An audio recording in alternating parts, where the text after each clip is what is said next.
नमस्कार दोस्तों। Good morning to you. And अगर आप दिन में देख रहे हैं तो गुड आफ्टरनून, शाम को देख रहे हैं तो गुड इवनिंग, एंड अगर नाइट टाइम में देख रहे हैं तो गुड नाइट, एंड इसके बाद आप सो जाइए, ठीक है। एंड अगर आप मॉर्निंग में देख रहे हैं तो अगेन आई विल से नमस्कार, good morning, and let's start the video. I will start the video and this topic, जो ये वीडियो का टॉपिक है आज का, जो मैं अपने यूट्यूब चैनल में देना चाहता हूँ, ये वीडियो। एंड अभी मैं रिकॉर्ड कर रहा हूँ, फिर ये यूट्यूब में अपलोड कर दूंगा। The topic is some details about the Earth, alien life, NASA और SETI, सेटी इंस्टीट्यूट है, नासा से रिलेटेड सेटी इंस्टीट्यूट और नासा का एक कंबाइंड मिशंस की बात की जाएगी, जिसमें वॉयेजर मिशन के बारे में थोड़ा सा बोलूँगा। And let's start the video, ठीक है। तो अगर एटॉमिक लेवल पे अगर हम बात करें, तो जो हमारा डीएनए है, डीएनए का full form deoxy ribo nucleic acid, it is made up of elements. जिसमें अर्थ की बात कर रहा हूँ, मैं अर्थ की बात करूँगा, मैं इसमें किसी इंस्टीट्यूट की बात करूँगा, नासा की बात करूँगा, एक दो मिशंस की बात करूँगा, ठीक है। सिमुलेशन थ्योरी ऑफ अर्थ के बारे में बात करूँगा, ठीक है। ये किसी यूट्यूब के किसी दूसरे यूट्यूबर के वीडियो से रिलेटेड वीडियो हो सकता है, लेकिन वीडियो अलग अलग है। मतलब मैं तो वो बातें करूँगा, लेकिन सेम बातें नहीं करूँगा ना, थोड़ा सा अलग ही रहेगा, ठीक है। एंड व्यूज़ और लाइक्स तो बहुत कम ही आते हैं मेरे चैनल पे, लेकिन व्यूज़ थोड़े से आने लगे हैं तो लेकिन वो लोग लाइक नहीं करते। तो मेरी रिक्वेस्ट है कि जो लोग व्यू करते हैं, जब 135 व्यूज़ मेरे किसी वीडियो में आ सकते हैं, तो आप लाइक भी कर दीजिए, कुछ लोग सब्सक्राइब भी कर दीजिए, फ्री तो है। लाइक एंड लाइक व्यू करना, लाइक करना एंड सब्सक्राइब करना ऑफ कोर्स फ्री है। तो रिक्वेस्ट हर यूट्यूबर की यही रिक्वेस्ट होती है। तो अगर मैं अपने आप को स्मॉलेस्ट यूट्यूबर कहता हूँ, तो मेरी भी रिक्वेस्ट है कि लाइक एंड सब्सक्राइब जरूर किया जाए, ठीक है। तो बिल्कुल एटॉमिक लेवल पे बात की जाए, तो जो हमारा डीएनए है, बॉडी का डीएनए है, deoxy ribo nucleic acid, it is made of which elements? Nitrogen, oxygen, carbon, hydrogen and phosphorus, ठीक है। एंड यही वो एलिमेंट्स हैं जो most abundant elements in the universe भी लगभग यही हैं। जैसे जो जो यूनिवर्स के जो एलिमेंट्स हैं, वो है nitrogen, oxygen, neon, hydrogen, helium. मतलब कुछ समानता है कि जो यूनिवर्स के एलिमेंट्स हैं एंड जिन एलिमेंट्स से हमारे बॉडी का बेसिक डीएनए बना है, डीऑक्सी राइबो न्यूक्लिक एसिड, वो सेम है लगभग, ठीक है। मतलब काफ़ी कुछ समानता है, ठीक है। आई मीन जैसे जैसे सोलर सिस्टम है, फिर बात की जाए यूनिवर्स की, ठीक है, ह्यूमन डीएनए, सोलर सिस्टम, मतलब कुछ एलिमेंट्स कॉमन हैं, ठीक है। नाउ अब बात की जाए कि हमारा यूनिवर्स जो है, वो कितने बिलियन ईयर्स ओल्ड है। तो ये एक इन्फॉर्मेशन है कि जो लेटेस्ट इन्फॉर्मेशन है उसके according universe is 13.8 billion years old. ये थोड़ी समानता किसी यूट्यूबर से हो सकती है, इन्फॉर्मेशन करेक्ट की है, लेकिन है ना, मैं माफ़ी मांगना चाहूँगा कि कोई ऐसे मतलब वो यूट्यूबर मतलब अपोज ना करें, क्योंकि कुछ इन्फॉर्मेशन मैंने ली है, इंटरनेट से ही ली है इन्फॉर्मेशन, ठीक है। अच्छा, universe is 13.8 billion years old, ठीक है। एंड जो ह्यूमन लाइफ स्टार्ट हुई थी, वो 3.7 बिलियन ईयर्स ओल्ड है। मतलब 3.76 बिलियन ईयर्स ओल्ड पहले ह्यूमन लाइफ स्टार्ट हुई थी, ठीक है। एंड जो हमारा जो पृथ्वी जो सूरज से अलग हुई थी, पृथ्वी बनी थी हमारी, वो earth start 4 it dates back 4.5 billion years back पृथ्वी बनी थी, ठीक है। उसमें human life 3.76 years billion years back बनी थी। एंड जो टोटल यूनिवर्स, जो हमारा यूनिवर्स है, ब्रह्मांड है, वो 13.8 बिलियन ईयर्स ओल्ड है, ठीक है। ये इन्फॉर्मेशन ऑफ कोर्स नेट से कनेक्टेड है, मैं अपने वीडियो में इस तरह से एक्सप्लेनेशन के ढंग से कह पा रहा हूँ, ठीक है।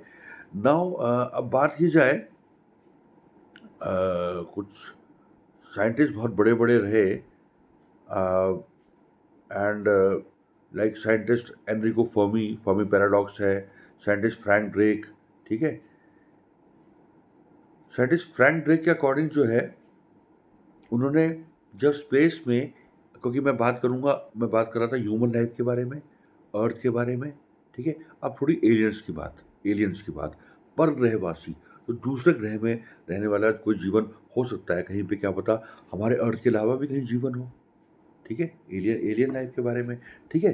तो जो साइंटिस्ट फ्रैंक ड्रेक साहब थे यूएसए के, उन्होंने प्रेफर किया कि रेडियो वेव्स को सेंड किया जाए एलियंस को सिग्नल देने के लिए, because radio waves can travel millions of light years.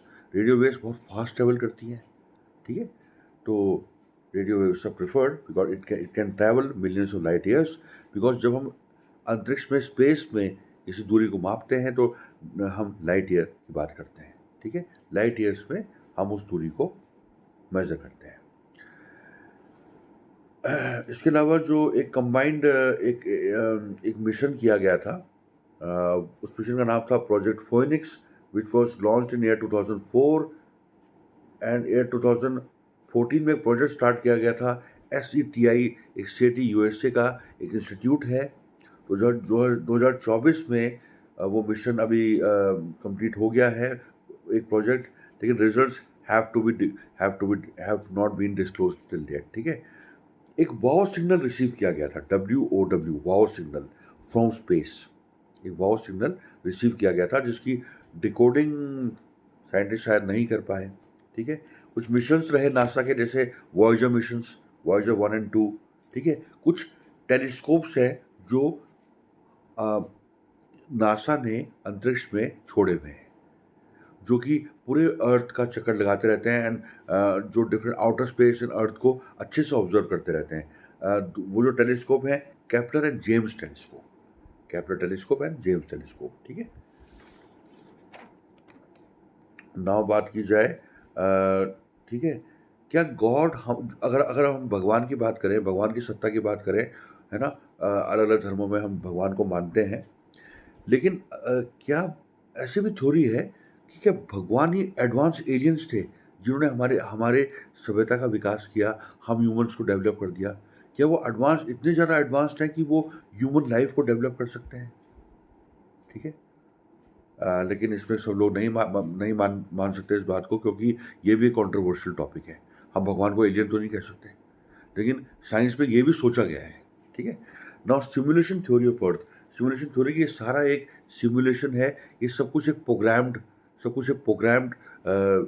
मतलब सब कुछ एक प्रोग्राम किया हुआ है किसी का, लेकिन इट इज़ नॉट दैट। मैं इसके बारे में वीडियो बना चुका हूँ कि सब कुछ प्रोग्राम, कोई प्रोग्रामिंग तो नहीं है ये, हम तो रियल वर्ल्ड महसूस करते हैं ना।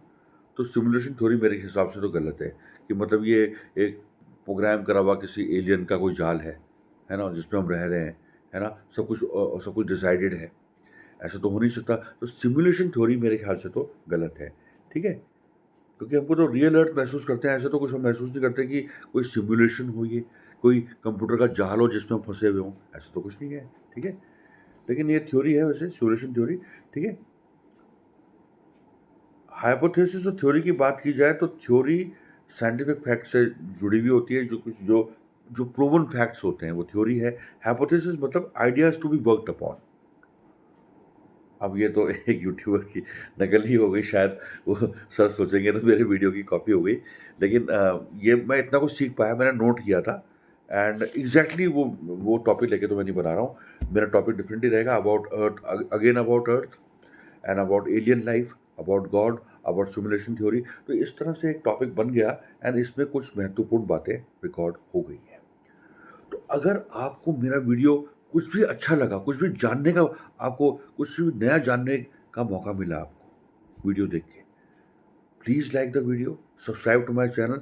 एक बहुत आम यूट्यूबर की तरह मैं बात कहता हूँ, एंड इसी के साथ जय हिंद, जय Bharat, and the end to this video. खुश रहिए, मस्त रहिए, and watch the video of course and the end of this video. Okay.